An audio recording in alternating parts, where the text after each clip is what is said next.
My fiancée took my design project and handed it to her college senior just to help him win the competition. When I confronted her, she was completely unfazed. "You're really talented," she said. "You can easily come up with another design. This competition is really important for David. Don't be so dramatic." Right there and then, I decided to withdraw from the competition and went home to take over my family's business. My fiancé, who accused me of being immature, began to panic. "Jason, don't be like this. Design is your lifelong passion. Are you really just going to give it all up?"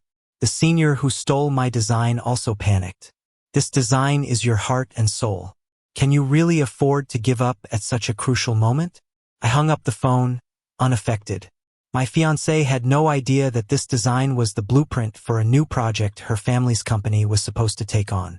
I'm looking forward to seeing how her senior handles this without my help. In front of everyone, David accused me of being a plagiarizer who stole his design. I wanted to explain, but my fiancée Molly stepped in instead. "Jason, I understand your desire to win this competition, but plagiarism is shameful. You can't just take someone else's work and enter it in a contest." She looked sorrowful, as if I had committed some heinous crime. But only she and I know how many sleepless nights I put into that design, burning out several computers in the process. On the day before the deadline, she took my design while I was resting and gave it to her first love, hoping to help him win the gold medal in the competition. Everyone saw us as the golden couple, so naturally, no one would question her words. With everyone pointing fingers at me, I was shaking with anger. Molly apologized on my behalf. "I'm sorry. I never thought Jason would do such a thing. As his fiancée, I feel obligated to apologize to everyone. I hope you can forgive Jason for the sake of old schoolmate friendships." My heart was pounding, nearly causing me to have a heart attack. Molly urged me to apologize to David. Seeing his smug expression, I shook off Molly's hand. "I won't apologize because I never plagiarized. But I won't be participating in this design competition anymore." Turning away, I left the Design Institute. Behind me, Molly started to panic. She caught up to me, grabbing my arm. "Jason, design is your dream. You've been through so much for it. It's just a matter of plagiarism. If you sincerely apologize, we'll all welcome you back to continue competing." David chimed in pretentiously, "Yeah, Jason, I don't blame you. As long as you apologize, you can still compete." Looking at their hypocritical faces, I felt nothing but disgust. I shook off Molly and removed the Design Institute badge from my chest. No need. It's too shady here. I'd rather not trip over a stone hidden in the dark. Back at home, I packed up all my belongings. I even formatted the computers that had been with me for years. After finishing everything, my family called. "Jason, how's that competition you entered?" My eyes darkened as I told my mom on the other end, "I've dropped out." Before she could say more, I added, "I'm coming home." Her initial confusion switched to joy. Good. "Jason, you finally came around. I'll send the driver to pick you up right away." I nodded, hung up, feeling so relieved. My family's business wasn't weak, even stronger than Molly's family. But because Molly loved design, I gave up my original finance major and switched to design, sticking with it for 7 years. In those 7 years, from undergrad to PhD, I won one design award after another. Some projects that Molly's company won were thanks to my designs. I thought I gave everything to Molly, but in the end, I was repaid with betrayal. Taking a deep breath, I embraced my computer to return it to the Design Institute, only to find Molly blocking my path at the door. Seeing me, she was angry. "Jason, why don't you admit you copied David's design?" I almost laughed out loud and asked her back, "Why should I admit it? Molly, others might not know, but we live together. You know how many nights I spent and how much effort I put into this design. You know exactly how important this project is to me." I hadn't even finished speaking before Molly interrupted with anger. "Enough. You've already won so many awards. What if you miss one?" "Yes, I gave the design to David, so what? You're a recognized genius at the Institute. Just draw something new, and there will be a new design in no time. This competition is really important for David." Can't you stop being so petty? Petty. That word again. Over the years, I've heard Molly say I'm petty countless times. When a driver overcharged us double the fare, I reported it, and she said I was petty. When the institute took her scholarship spot, she cried red-eyed in front of me. I went to argue with the teacher, and she said I was petty. Now my painstakingly designed project was stolen by her to curry favor with someone else, and she said I was petty again. Yet, in every instance, she was the one benefiting. Feeling exhausted, I didn't want to say another word to Molly. I tried to bypass her to go to the Design Institute, but Molly blocked me again. Where are you going? The Design Institute, I replied honestly. Molly frowned deeply. Are you really giving up on this competition? What else? I asked her. Stay and work hard just to have my efforts taken by someone else? Clearly, that was exactly what Molly expected of me. She spoke up confidently. You can't just give up like this. Jason, I know what's going on at home. Without pursuing design, what will you do down the line? Stay and finish this competition, and afterwards, I'll get you a job at my dad's company. I felt like I was struck by lightning, standing there frozen. No wonder Molly was so confident. She'd figured I couldn't leave her. But she was wrong. I'm not the poor student she thinks I am, and even if I were, she couldn't just manipulate me like that. Thanks for the offer, but I refuse. After rejecting Molly's proposal, I was about to leave when she shouted at me. Jason, why are you so stubborn? Fine. If you dare to walk out that door, we're done. In 7 years, I'd heard Molly say she wanted to break up countless times. Every time, I was the one begging her to take me back. She acted like a princess, always ordering me around, never caring about my feelings. But this time, I was really tired. Sure, I agreed promptly, and then walked out the door with Molly looking shocked, caught a ride, and left. At the Design Institute, I turned in my computer. My mentor, Lily, seemed surprised. She adjusted her glasses and spoke in a somewhat exaggerated tone. Jason, I heard about what happened this morning. It's not a big deal. No one's blaming you. There's no need to resign over it. Lily's words sounded comforting. But I knew she had a hand in this too. I looked at her and spoke calmly. Lily, both David and I are your students. You know better than anyone our abilities. You should also know better whether I plagiarized. Lily's eyebrows furrowed. What are you implying? That I'm covering for David? Jason, you can lack some skills in design, but your character shouldn't be compromised. Behaving like this will get you nowhere in this field. I nodded in agreement. So I'm quitting. I'm done. Lily was furious, pointing at me, unable to say a word for a while. As I turned to leave, David and Molly appeared at the door. They overheard my conversation with Lily. David spoke fake sympathetically. Jason, plagiarism is plagiarism, but no one's blaming you. I've talked to Lily. We'll keep your plagiarism under wraps and let you participate in submitting the design project as an assistant. If we win an award, your name will be on it. How about that? David seemed so magnanimous. I almost wanted to applaud him if his project wasn't plagiarized from mine. I looked at his shameless face and spoke clearly. David, you've been in the design circle long enough to know that assistants aren't eligible for nominations in competitions, right? Especially in one of the highest profile design competitions, whose gold medal winner gains entry to the company headquarters, paving the way for a bright future. I don't care for an assistant position. I was just stating a fact. Molly jumped like a cat on a hot tin roof. Jason, what are you thinking? The project isn't yours in the first place. Do you think you can participate in the competition as the designer? David's giving you an assistant role as a concession. You're lucky to have it. Take it or leave it. If you walk out today, kiss your chances of finding any design-related job in City goodbye. Lily squinted her eyes, threatening me. I have friends in the education sector too. Jason, with a record like yours, no school will take you. Yeah, David chimed in. If I recall, you're in a combined bachelor's, master's, PhD program, right? With a record like this, forget about the PhD.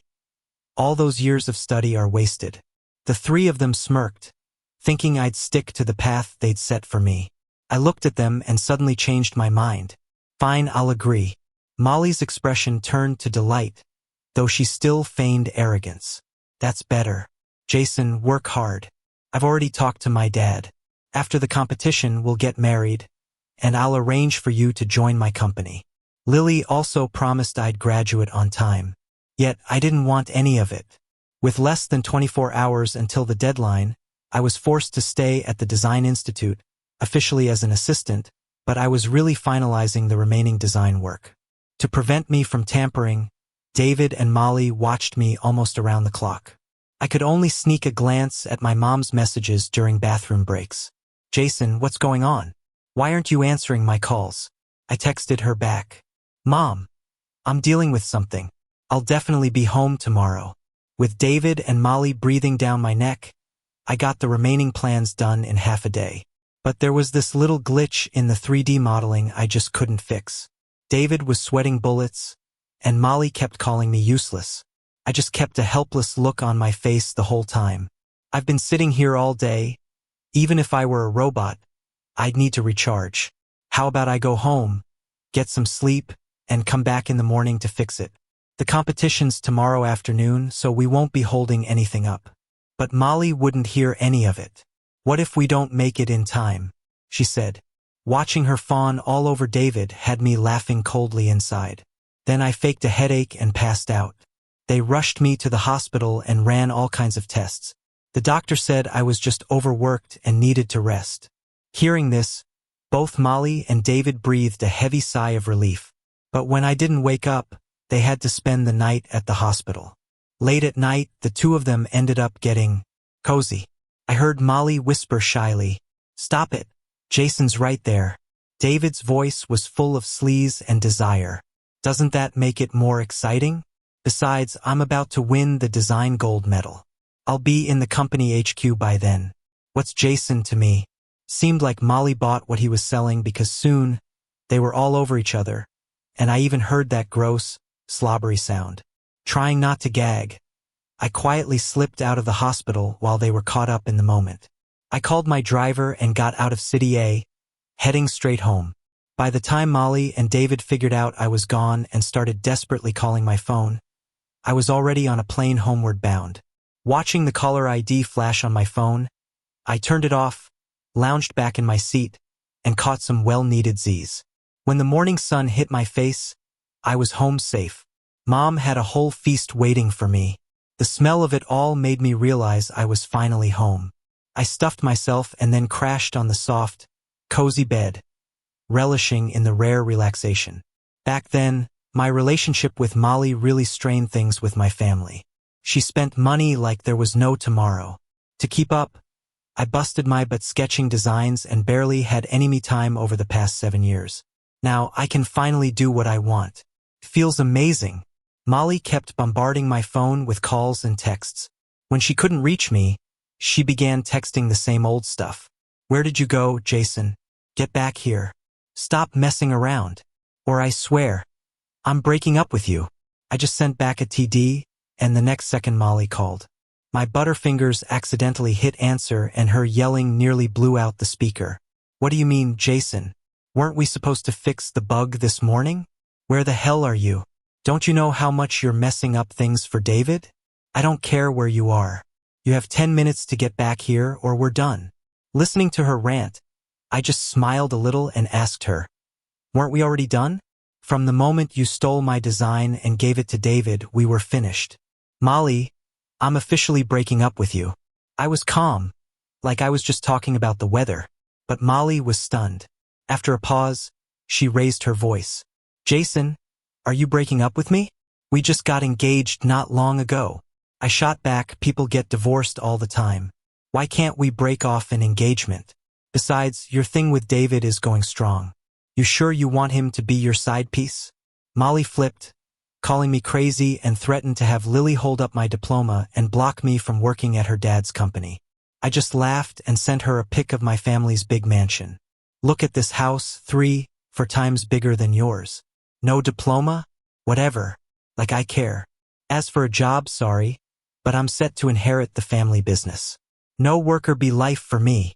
The competition was about to start, and David rushed to Molly, frantic to know what I'd do. Seeing her shake her head, he decided to wing it. "Forget it," he said. "It's just a bug, right? Won't mess up the competition. Jason, you'll pay for this. I'm not done with you today." "Really? Can't wait to see how David plans to take me on." At 8 p.m., Mom called me downstairs to watch TV. When I turned it on, it was broadcasting the design competition. David was up there, all confident, showing off his peace bloom and harvest to the crowd. Mom stared at his design and her face scrunched up weirdly. She reached for the remote to change the channel, but I stopped her. "Watch it, Mom. Why switch?" But she just fumbled with her words, clearly off kilter. Finally, she asked, "Jason, is there something going on at school?" When I was working on Bloom and Harvest, I got stuck on this detail, secretly hit up the designer who had worked for my family back then for help. Turns out, Mom got wind of it and offered a bunch of design ideas for me to use as a reference. The relationship between my mom and me started to soften during that time. I knew there was no way I could hide it from her, so I just admitted it right away. My design was stolen. "What?" My mom practically exploded, not even looking at the TV as she leaped off the couch. "Who did it? I'll call the committee right now and demand they cancel his entry. Stealing from my son. They're out of their mind." While my mom was fuming, I told her to calm down. "Mom, don't trouble yourself. Soon enough, they'll face the consequences." My mom was skeptical, but I brought her a plate of freshly washed fruit. "Trust me, Mom. When have I ever let you down?" The live broadcast continued. As Spring Harvest was showcased, it grabbed everyone's attention. As the judges all showed approval, my mom was about to burst with anger even more. David sat up straight, relishing in the compliments. Until the presentation, that is.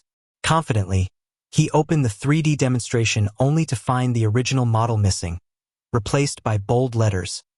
"Plagiarism is shameful," in red with big exclamation marks. It shocked the entire audience. Everyone exchanged confused looks, unsure of what just happened. David was flustered, trying to shut down the presentation, but it was too late. The preset program began, detailing everything from design inspiration to concepts, which was totally different from what David had explained. But anyone could tell this was clearly more detailed than David's. David paled, trying to insist it was his unique display plan to stand out. But the judges aren't fools, especially after the presentation concluded with a question only the real creator could answer. They turned to David. "You claim to be the author of Spring Harvest. Please answer the final question from the presentation." Holding the mic, David was sweating bullets, unable to respond. Seeing him like this, the committee announced on the spot that because of his suspected plagiarism, David was disqualified. I felt satisfied. My mom gave me a thumbs up. "That's my son. Mom's gonna give you $1 million. Spend it however you want." I rushed off to the mall with the credit card she handed me. Being with Molly, I've been working like crazy on my designs to earn money.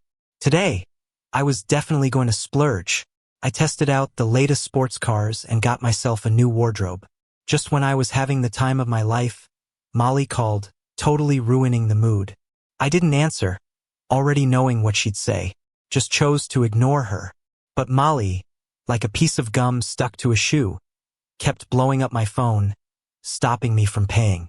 Helplessly, I blocked her. Finally, peace. For the next few days, I indulged. Bali one day, Venice the next, living it up. Even did bungee and skydiving, stuff I used to leave to Molly because I was stingy. And as I lay on a beach abroad, I thought, this is the life a rich kid ought to be living. I felt fulfilled. Molly and David weren't doing so well. Especially David, caught up in the plagiarism scandal, every morning waking up to harassment on whether he actually plagiarized. David was so overwhelmed that he couldn't sleep, visibly exhausted. Molly felt sorry for him, actively trying to clear his name. She shifted the blame to me in front of the media, claiming I was the one jealous of David and tampered with the presentation. David, trying to protect me from getting punished by the college, claimed the presentation was his work. A plagiarist exists, but it's Jason, not David. To back her claims, Molly even leaked an argument we had at the academy. With her guidance online, Many who didn't know the truth actually believed I was the thief, storming my social media to trash me. My accounts were flooded by justice seekers, and even my old dorm and home were attacked, vandalized with extreme threats. Mom was worried sick, but I just posted one thing on my socials: the answer to the question from the final presentation. Instantly, everything went silent. Molly, not giving up, kept ranting that I made it up. She used her engagement to me to further back up David. With this supposed title, Molly stirred up more chaos online, driving enough outrage to fill my comments section. That's when I got a verification call from the committee. After a brief conversation, they confirmed me as the rightful author of Spring Harvest. David, a definitive plagiarist. The trolls rushed into David's life, cursing out his ancestors. Under immense public pressure, the academy had no choice but to expel him. Even then, David couldn't find peace, with people following him, cursing him every day. I was satisfied with the outcome. Having had my fill of fun, I went to my mom's company to settle down. That's when Molly called, changed her number and caught me off guard, starting with a barrage of angry words. "Jason, happy now? Do you realize what you did to David? Stop hurting him or I'll never let you go." Her threats weren't new. I got annoyed. "You gonna stop me from graduating or keep me from finding a job? I told you I don't care. Do whatever with Lily. Just stay away from me. I don't need the negativity." With that, I hung up. Molly, still furious, texted more insults. Same old stuff, nothing new. To sum it up in one sentence: I will regret this. Haha, I'm already regretting it now. But not because of what I'm doing, but because I was blind back then. How could I have ended up with such an idiot? Thoughtfully, I blocked Molly's new number and headed into the CEO's office to start working. Honestly, being the boss feels way better than being a designer. Before, whenever anyone said jump, I would run myself ragged.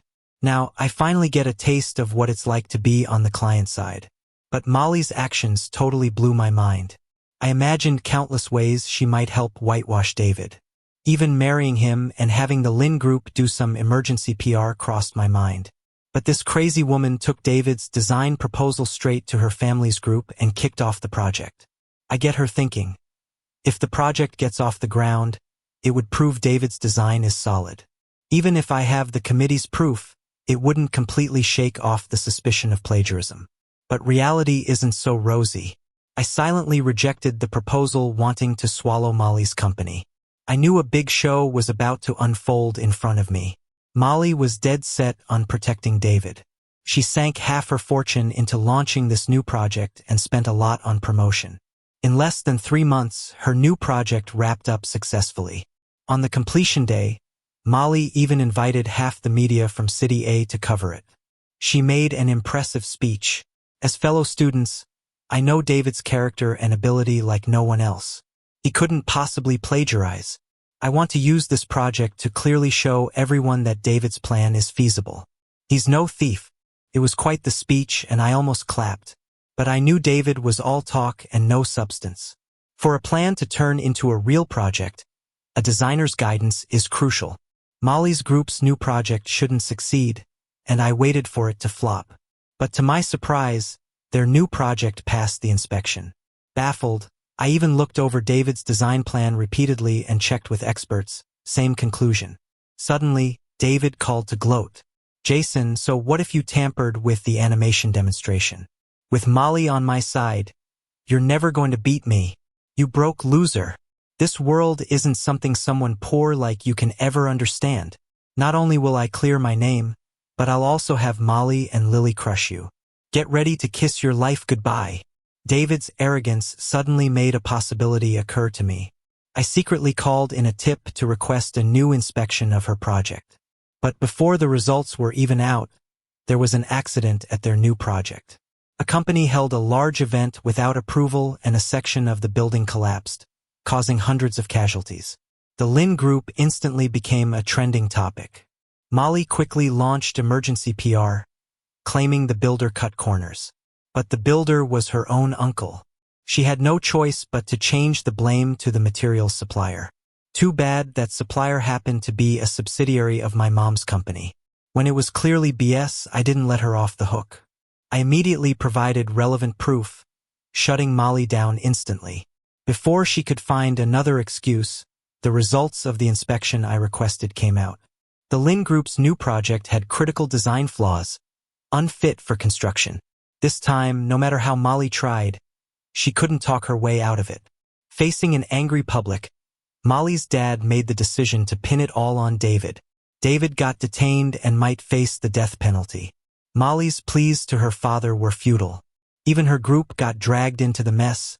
The stock dropped overnight. I seized the opportunity, bought most of the shares, and became the biggest stakeholder. In just a week, Molly's group had completely turned around. When I appeared at the new company's transition ceremony, Molly finally realized what was happening. She stormed up, pointing in my face and screaming, "It was you, Jason. You ruined David and crushed my dad's hard work. I won't let this go."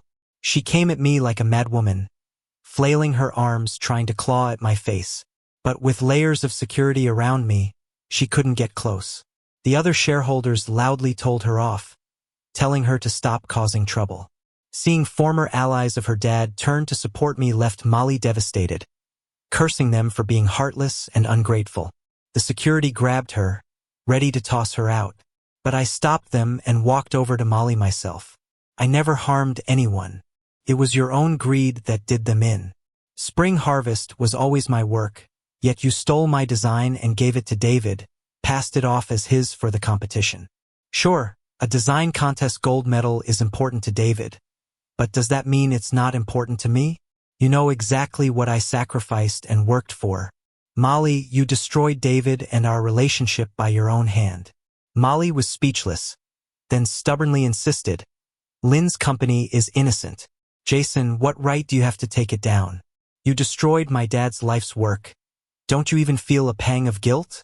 He saw you as a son-in-law, and you stabbed him in the back. How could you?" I threw a contract at her. "Do you know why your dad agreed to our engagement? It was because I promised that once I won the design gold, entered the company, I would design all of the group's projects for free. Molly, from the first day we got together, I was always planning for our future. But what about you? Between us, who betrayed whom?" Molly was speechless. The shareholders' meeting was about to start, so I had her escorted out.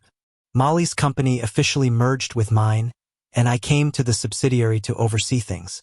I thought that would be the end of it. But a few days hadn't even passed before Molly showed up at the company, visibly pregnant, demanding I take responsibility. "Jason, I'm pregnant. Let's get married," she said. Seeing her act like it was the most natural thing in the world, I felt like I was dreaming. Took me a minute to find the words to tell her, "Whoever's baby it is, go find them. What do you want me for?" But Molly insisted the baby was mine, refusing to leave the lobby, and threatened to bash her head in if I didn't take responsibility. "Jason, you ruined my family. My dad ended up in the hospital because of you, but I'm not blaming you for it. Still, you can't deny this child I'm carrying. I've been with you for 7 years, we were engaged, you can't just walk away." I almost laughed at how ridiculous she sounded. Yeah, Molly and I had been together for 7 years, and we were engaged. But ever since David showed up 3 years ago, she hadn't been close to me. Not to mention, she'd spent the past 6 months hanging around with David, and we hadn't even seen each other. With a stern face, I told Molly, "If you want to stay here, do it. But the kid isn't mine, so don't start spreading lies about me." But I underestimated Molly's tactics. She started a live stream right there in the company lobby. In tears, she accused me of not taking responsibility in front of countless viewers online.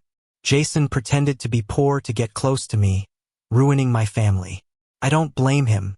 I'm carrying his child and just want the kid to have a complete family. What did I do wrong? Her acting was top-notch, quickly gaining sympathy from online viewers. Everyone called me shameless. It even affected the company, causing the stock price to plummet.